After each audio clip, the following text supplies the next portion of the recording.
विभाजन के बारे में। पिछले क्लास में आपने हिंदी साहित्य के बारे में और हिंदी इतिहासकार के बारे में समझ लिया था और आज हम काल विभाजन के बारे में जानेंगे।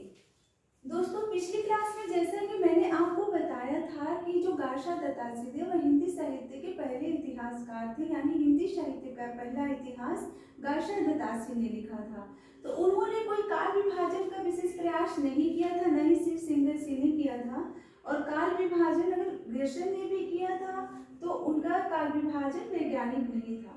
तो अभी फिलहाल के लिए हम मिश्र बंधुओं का काल विभाजन समझेंगे।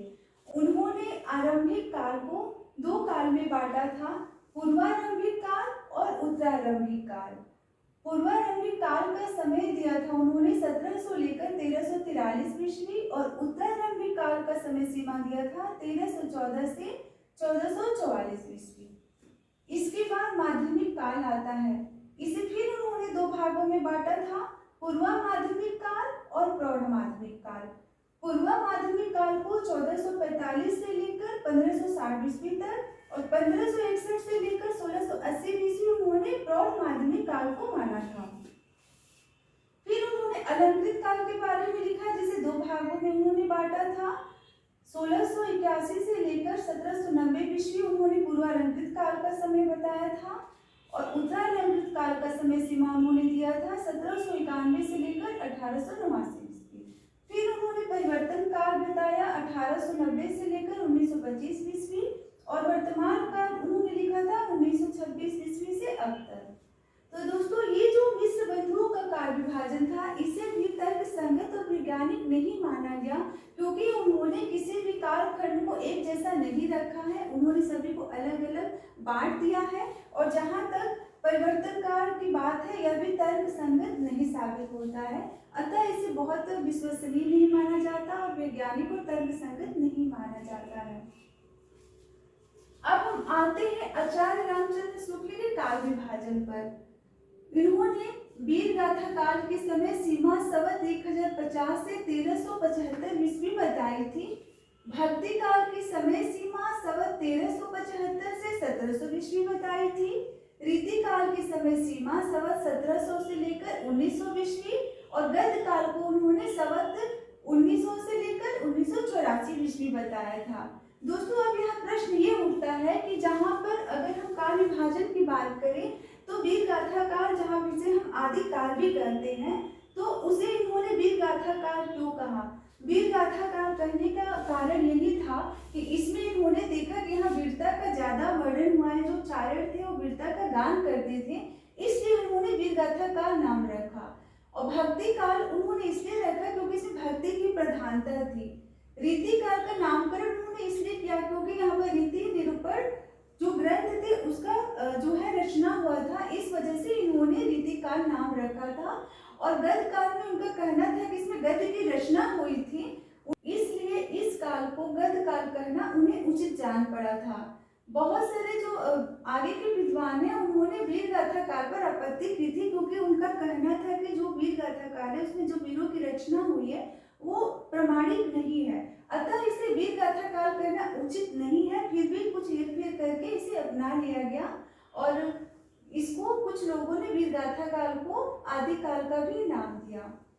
लेकिन जहाँ तक विश्वसनीय और वैज्ञानिकता की बात है, आचार्य रामचंद्र शुक्ल जी ने जो काल विभाजन किया है वह अत्यधिक तर्क संगत है और वैज्ञानिक है। जैसा कि आपको मैंने बताया भी था, आगे के जो परवर्ती इतिहासकार थे उन्होंने आचार्य रामचंद्र शुक्ल के काल विभाजन को ही आधार बनाकर आगे का इतिहास लिखा था। अब हम आते हैं डॉक्टर राम कुमार वर्मा के काल विभाजन पर। संधि काल की समय सीमा उन्होंने 1750 ईस्वी से 1000 ईस्वी बताई थी। चारण काल की समय सीमा 1000 ईस्वी से 1375 ईस्वी बताया था। भक्ति काल की समय सीमा 1375 ईस्वी से 1700 ईस्वी, जैसा कि इन्होंने आचार्य रामचंद्र शुक्ल ने भी बताया है। और रीति काल की भी समय सीमा 1700 ईस्वी से 1900 ईस्वी बताया था। रीति काल की समय सीमा आचार्य रामचंद्र शुक्ल ने भी यही दिया है और आधुनिक काल की समय सीमा उन्होंने 1900 ईस्वी से अब तक बताया है।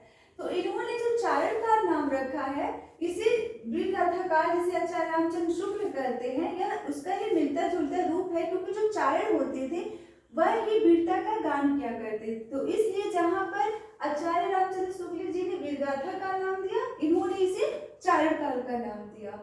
अब हम आते हैं आदिकाल का जो विभिन्न नामकरण विभिन्न विद्वानों ने अलग अलग दिया, उसको समझ लेते हैं।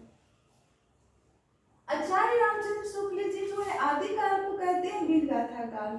इन्होंने वीरगाथा का नाम दिया है और आदिकाल का नामकरण हजारी प्रसाद द्विवेदी ने दिया है।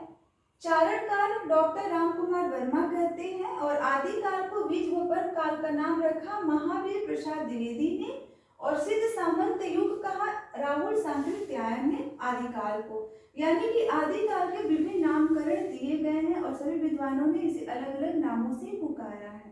तो दोस्तों आज रहा हिंदी साहित्य के आदिकाल का काल विभाजन, जिसे आप लोगों ने समझ लिया।